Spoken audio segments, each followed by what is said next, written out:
back to that days when I thought my mental space occasion. I do too many with these cases, meditating till my eyes went Asian. I realized we all energy, ain't nobody aging. Dreams feel like hallucination, my soul like I'm waiting. We can be next up on the stages, but y'all don't really get that yet though. Let's take it back to Damon, that's the baggy clothes. You know them classic clothes, classy girls get ratchet at shows, while you just fall away like wind blows. You got them records, man, though. Running through the city intro flows. We'll leave talking about the flows. This for the kid with the snapback in the backpack with no strap. I'm telling his story. This for the kid from the dirt slums with no fun, so I'm telling his story. This for the kid with no picking hand trying to make a new stand. I'm telling his story. This for the kid with altitude but know the rules so cool. I'm telling his story.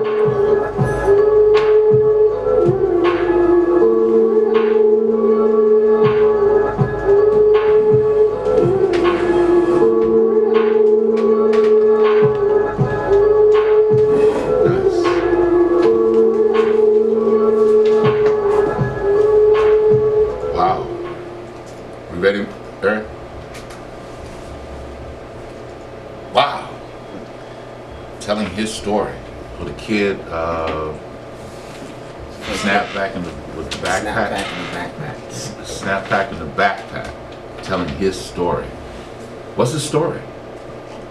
Well, when I came up with the chorus for that, it was more like, I guess I was kind of talking about myself and what, you know, what I was doing. Like I said before, there's a lot of like, you know, just violence and not just rapping, all the music kind of really, but I was telling the story I'm going through. You know, I haven't really lived like the thug life per se, but that doesn't mean I haven't gone through some stuff in my life. Right. You know, so this is my story, his story.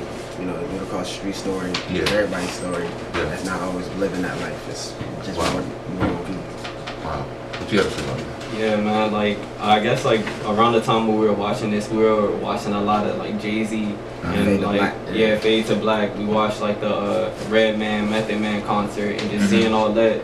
And it's funny because they were so young at the time of this concert. But then, exactly, man. Yeah, like, and they were so young around that time of the concert. And then now you look at Jay-Z and look at where he is.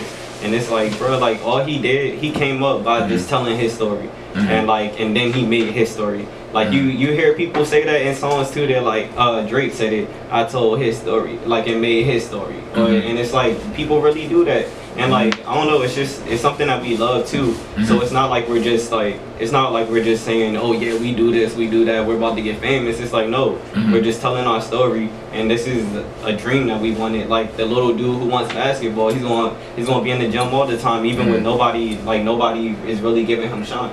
So it's like we made this song. I didn't even expect to put it on the tape. Like it just came out to where we did that. Like it's just like we were just telling our story in the joint. We had it on our Mac.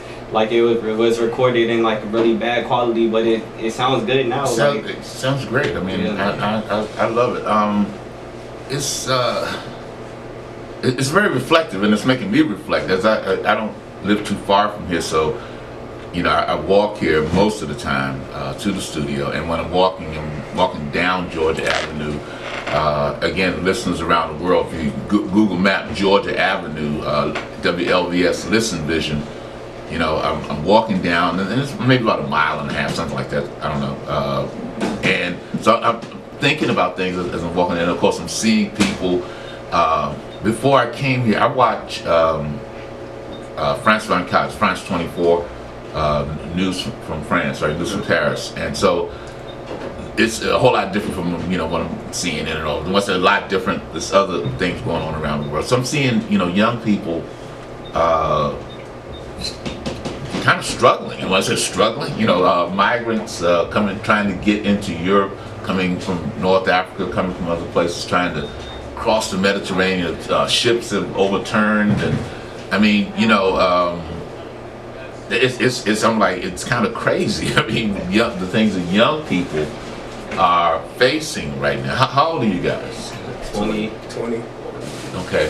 And so, you know, I was thinking about again coming of age when we were 20, and you know, in the 1960s and 70s, and you know, with that 20-year-olds and what we were facing, and you know, things are different, of course. They're going to be different. So, as young people in school, you know, high school right now, you probably still probably have some friends that are, or maybe family that are in high school right now, right? Well, and do you guys talk about you know, your hopes and aspirations? I mean, what would you like? I mean, you know, really, pretty much, yeah. Every day. Last night, last night, your hopes and aspirations. Just what we want to do, just how. What is it? What do you want to do?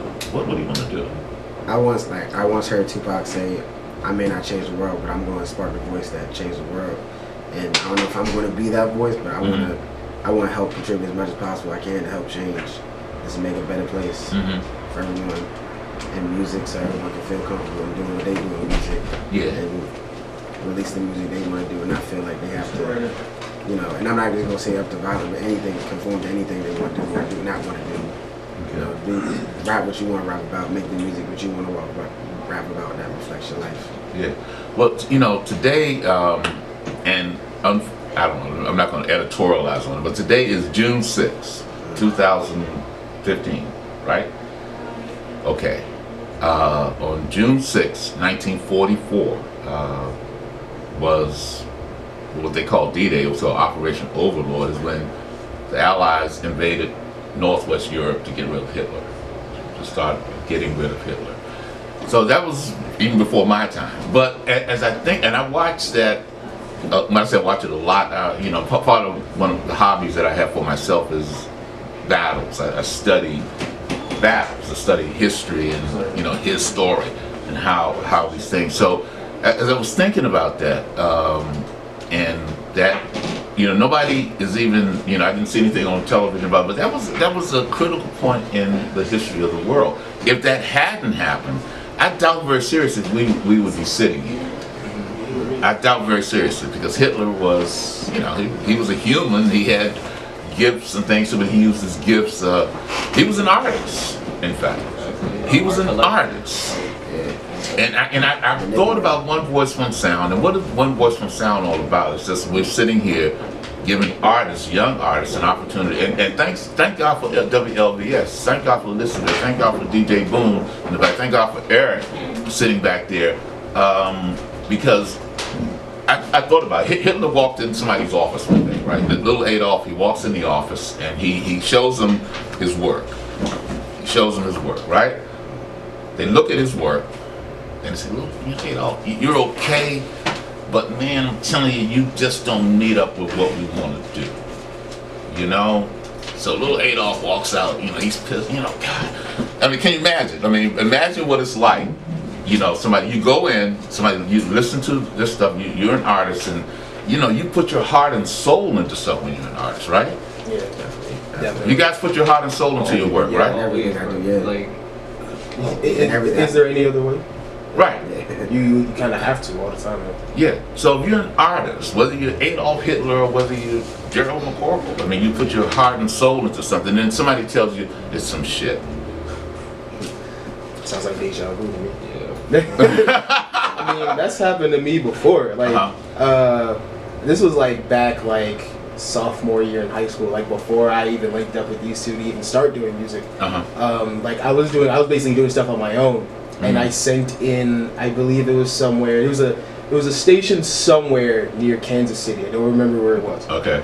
I sent in something because they was basically like a day where like you could send in stuff. I sent something in.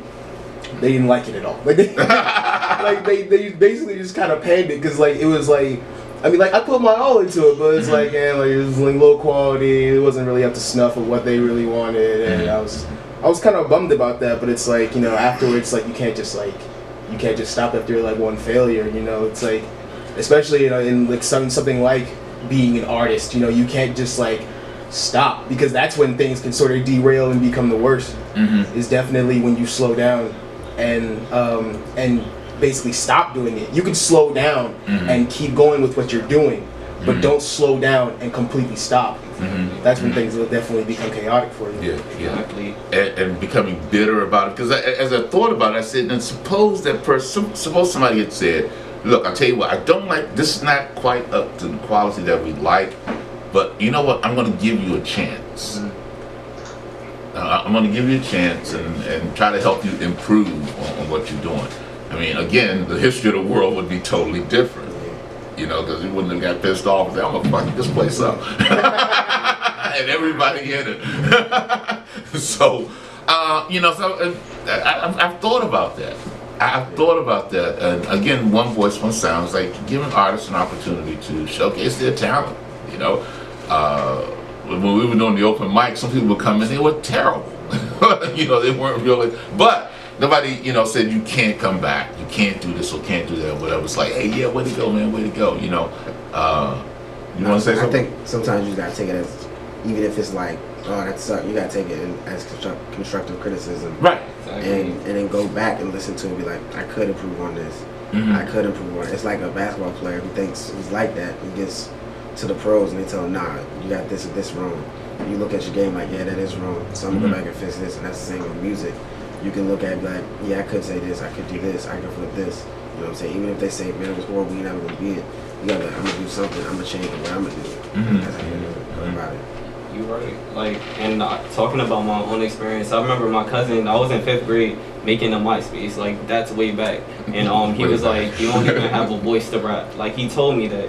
And I'm only in 5th grade. Like, so of course you don't have a voice to rap. It's like, where's my bass? Like it's not gonna be here. But, and it's like, that's my family member who I just told him my biggest dream, what I really wanted to do. I finally found out. And he said, no, you can't do that.